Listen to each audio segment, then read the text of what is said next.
High বন্ধুরা, আমি Sucharita. Video শুরুতে সকলকে জানাই শুভ সকাল। কেমন আছো তোমরা সকলে? আশা করছি সকলে দারুণ আছো। আমি তো খুব ভালো আছি। আজ শেয়ার করছি তোমাদের জন্য কিন্তু রেস্টুরেন্ট স্টাইল চিকেন চাপের রেসিপি। তো চলো রেসিপিটা শুরু করে ফেলি। শুরু থেকে শেষ অবধি দেখতে থাকো। আশা করছি তোমরা কিন্তু দারুণ সাথে একটা চিকেনের রেসিপি আজ পেতে চলেছ।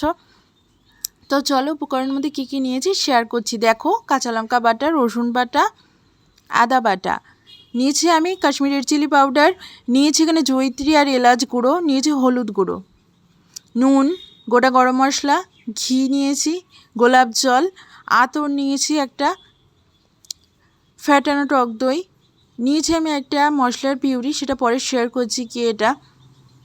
তো চলো, এই সামান্য কিছু উপকরণ দিয়ে কিন্তু আজকে চিকেন চাপ শেয়ার করছি সম্পূর্ণ রেস্টুরেন্ট স্টাইলে।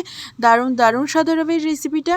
শুরু থেকে শেষ অবধি দেখতে থাকো। আবারও বলছি, আশা করছি তোমরা কিন্তু দারুণ একটা চিকেনের রেসিপি পেতে চলেছ এবং খুব কিন্তু টেস্টি একটা চিকেনের রেসিপি আজ আমি শেয়ার করছি, আর খুব ফেমাস একটা রেসিপি।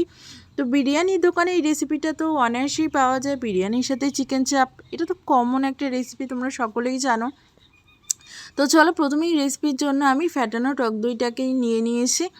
তারপর নিয়েছি উপকরণের মধ্যে কি কি সেগুলো শেয়ার করছি। আসো, নিয়েছি আমি প্রথমেই কাজু বাদাম, নিয়েছি আমি চালমগজ, পোস্ত নিয়েছি।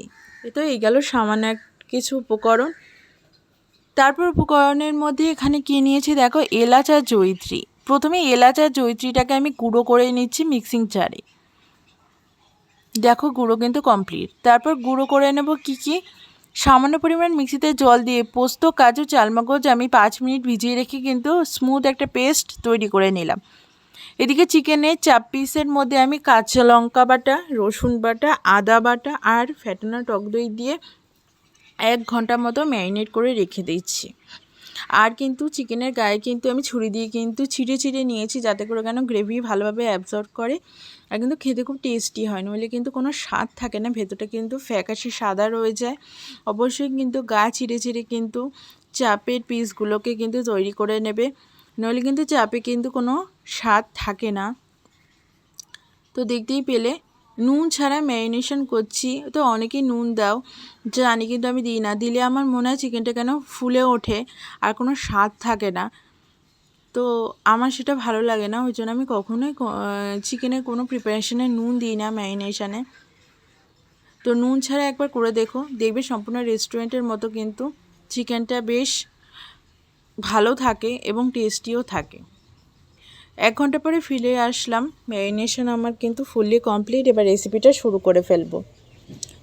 রেসিপির জন্য আমি এখানে রিফাইন্ড অয়েল আজ ইউজ করছি, আর ইউজ করছি ঘি।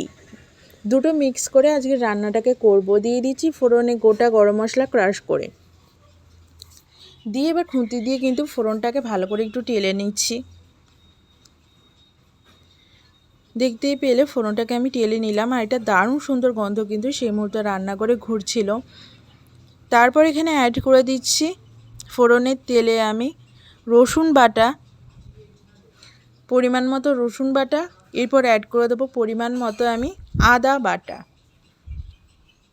তো চলো, এবার আদা বাটাটাকে অ্যাড করে ফেলছি। দিয়ে দিলাম পরিমাণ মতো আদা বাটা, দিয়ে এই দুটোকে ভালো করে মিক্স করে কাঁচা ভাব কাটিয়ে নেব, একটু ভাজা করে নেব। তো দেখতেই পাচ্ছ আদা আর রসুনটাকে ভালো করে একটু ভাজা করে নিচ্ছি, কাঁচা ভাব কাটিয়ে নিচ্ছি। তো এবার অ্যাড করে দেবো ড্রাই স্পাইসেস। গুঁড়ো মশলার মধ্যে দিলাম হলুদ গুঁড়ো ফার্স্টে অ্যাড করে, দিয়ে ভালো করে হলুদ গুঁড়োটাকেও কিন্তু মিক্স করে নিচ্ছি। এরপর গুঁড়ো মশলার মধ্যে আর কিছুই না, পড়বে এবার কাশ্মীরি রেড চিলি পাউডার। তো সামান্য কিছু উপকরণের ব্যবহারে কিন্তু দারুণ স্বাদের রেস্টুরেন্ট স্টাইল চিকেন চাপ আমি আজকে তৈরি করে দেখাচ্ছি তোমাদের জন্য।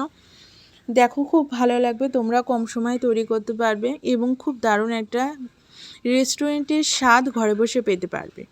দিলাম কাশ্মীরি রেড চিলি পাউডারটা অ্যাড করে, দিয়ে আবার খুন্তি দিয়ে নেড়ে মিক্স করে নিচ্ছি ভালো করে। মশলা থেকে তেল ছেড়ে এসছে, সেই মুহূর্তে দাঁড়িয়ে আমি ফ্যাটানো টক দই এখানে অ্যাড করছি। আমি এখানে বেশি না, 50 গ্রাম থেকে 75 গ্রাম মতো টক দই আজ অ্যাড করলাম। তারপর দিয়ে দিলাম আমি চালমগজ, পোস্ত আর কাজু বাটাটাকেও, দিয়ে ভালো করে কষিয়ে নিচ্ছি। যেই কষে আসলো মশলাটা, দিয়ে দিলাম জয়িত্রী আর এলাচ গুঁড়োটা। দিয়ে ভালো করে মিক্স করে নিচ্ছি। মশলা থেকে তেল ছেড়ে আসা অবধি ওয়েট করবে, দেখবে মশলার গায়ে তেল চপচপ করে ভাসছে। দেখো ঠিক এরকম একটা লুকস আসবে, তো বুঝবে মশলা ফুললি প্রিপেয়ার হয়ে গেছে। মশলা যত ভালো করে কষবে অবশেষে রান্না ততই সুস্বাদু হবে। সেহেতু যে কোনো রান্নাই হোক না কেন মশলাটা কিন্তু সুন্দর করে কষাতে হবে, ব্যাস আর কিছুই না। যে কোনো রান্না কিন্তু দুর্দান্ত স্বাদের এমনিতেই হবে। তো দেখো ভালো করে কষিয়ে নিচ্ছি মাখো মাখো করে। তো সময় যত বেশি যাবে এই মুহূর্তে ততই যেন রান্নাটার স্বাদ আসবে অবশেষে। তারপর দেখো ভালো করে কষিয়ে নিচ্ছি, তেল ছেড়ে কিন্তু দিয়েছে, দেখতে কিন্তু চমৎকার চমৎকার লাগছিল। তখনই মনে হচ্ছে যেন জিভে জল চলে আসছে, এতটাই দারুণ হয়েছিল। তারপর কিন্তু ম্যারিনেশন করে নেওয়া কিন্তু চিকেনটাকে দিলাম আমি অ্যাড করে, দিয়ে এবার গ্রেভির মধ্যে চিকেনটাকে ভালো করে মাখো মাখো করে কিন্তু মিক্স করে নিচ্ছি। এপিট ওপিট উল্টে পাল্টে আলতো হাতে করবে, কারণ যেহেতু চিকেনের গাগুলো কিন্তু ছুরির সাহায্যে আমি একটু ছিঁড়ে দিয়েছি যাতে করে খুন্তি খোঁজায় না, শেপটা নষ্ট হয়ে যায়। সেহেতু কিন্তু আলতো হাতে আমি করার চেষ্টা করছি। এপিট ওপিটটাকে উল্টে পাল্টে গ্রেভিতে মিক্স করে নিলাম। তো চলো বেশ খানিকক্ষণ সময় নিয়ে এবার ফুটিয়ে নেব, আর কিছুই না। খানিকক্ষণ সময় নিয়ে চিকেনটা কষিয়ে এসছে যেই, তাই বেরেস্তা বাটাটা আমি অ্যাড করে দিলাম। এখানে আমি নুন হলুদ ছাড়া পেঁয়াজ ভাজাটাকে আমি বেটে ইউজ করছি রেসিপিতে। রান্নায় দারুণ দারুণ একটা স্বাদ আসে চিকেন চাপের, এটা একটা কিন্তু খুব ভালো একটা উপকরণ। তারপর দিয়ে দিলাম আমি মিক্সিং জার ধোয়া জল, মানে মশলা বাটা জল দিয়েছি, আদার কোনো জল দিলাম না, প্লেন ওয়াটার এখানে ইউজ করছি না। দিয়ে ভালো করে কষিয়ে নেব। আর চিকেনটা কিন্তু ওপেন কুক করব, কোনো ঢাকা চাপা দেবে না, তাতে করে চিকেনের গায়ে থেকে প্রচুর প্রচুর জল রিলিজ করে আর রান্নার স্বাদ সম্পূর্ণ নষ্ট হয়ে যায়। সেহেতু চিকেন চাপ যতটা মানে খোলা মেলা রান্না করা যায় তত কিন্তু বেশি ভালো হয়। খোলামেলা পাত্রে করবে আর অবশ্যই ঢাকা চাপা ছাড়া, দেখবে খুব সুন্দর গাঢ় একটা ঘন থকথকে গ্রেভি হয়ে আসে আর একটা দারুণ দারুণ টেস্ট আসে। তো চাপা দিয়ে চিকেন রান্না মানে সেই জল ছাড়বে, চিকেনের স্বাদ পুরো বরবাদ করে দেয়। তারপর দেখো ভালো করে কিন্তু আমি কষিয়ে নিয়েছি, চিকেন থেকে অনেকটা জল ছেড়েছিল, জল শুকিয়েও এসছে, সেই মুহূর্তে নুনটা দিয়েছি যাতে করে চিকেনটা খুব টেস্টি হয়। তো নুন অবশেষে দেবে, তাতে করে কিন্তু টেস্টটা বেশি ভালো আসে। চিকেন সেদ্ধ হওয়ার পর নুনটা দেবে, যে খুব খুব ভালো আসে। কিন্তু চিকেনটা ফুটিয়ে নিয়েছি, জল শুকিয়ে নিয়েছি, সে মুহূর্তে দিয়েছি, তাতে করে যেন জল আর নতুন করে না রিলিজ করে চিকেনের গা থেকে। তারপর অ্যাড করে দিলাম গোলাপ জল, 1 ছিপি মতো, বেশি দিচ্ছি না, তিতকুটে হয়ে আসে বলে। তো দেখো দিয়ে দিলাম পরিমাণ মতো। তারপর দিয়ে দিচ্ছি আমি মিঠা আতর। তো এই মুহূর্তে তো রান্নাটা দারুণ দারুণ চমৎকার একটা গন্ধ বের হচ্ছিল, কি বলবো তোমাদের।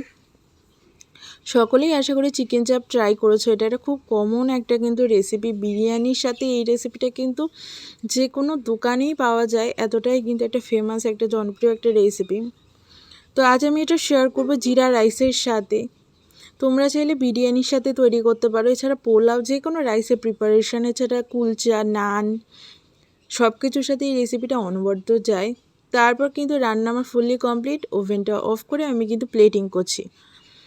তো চলো অবশ্যই জানিও আজকের রেসিপিটা কেমন লাগলো। ভিডিওটি ভালো লাগলে please do like share and subscribe to my channel. তোমাদের সকলের সাথে খুব শিগগিরই আরও একটি ইউনিক ভিডিও নিয়ে চলে আসবো, খুব শিগগিরই শেয়ার করবার জন্য।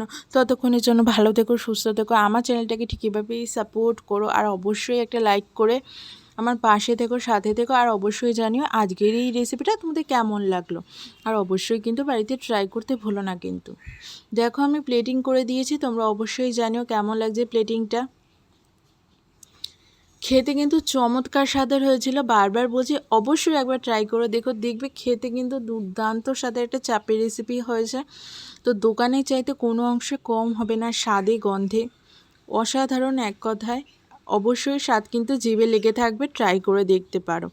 স্পেশাল দিনে অবশ্যই ট্রাই করো, স্পেশাল মানুষের জন্য অবশ্যই কিন্তু ট্রাই করতে ভুলো না কিন্তু আমার এই রেসিপিটা। খুব কম উপকরণের ব্যবহারে এত দারুণ একটা রেসিপি আজ আমি তোমাদের সঙ্গে শেয়ার করলাম। আজকের মতো এই পর্যন্তই। তো চলো টাটা।